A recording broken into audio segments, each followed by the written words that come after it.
वाळवा तालुक्यातील कापूसखेड येथील एका वृद्ध दाम्पत्याने शेतातच महात्मा गांधी जयंतीला आत्मदहन करण्याचा निर्णय घेतला आहे। गावगुंड शेतात येऊ देत नाहीत, पोलीस कारवाई करत नाहीत, उभे पीक गावगुंड चोरून नेतात। या सर्व प्रकाराला कंटाळून त्यांनी हा निर्णय घेतला आहे।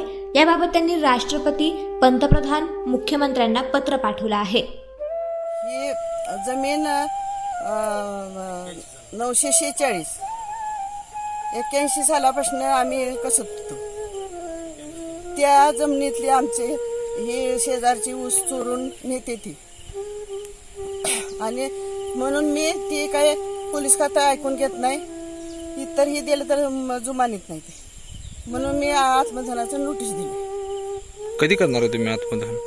2 ऑक्टोबरला। रामचंद्रन नायकवडी आणि त्यांची पत्नी आनंदी नायकवडी असे या दाम्पत्याचं नाव आहे।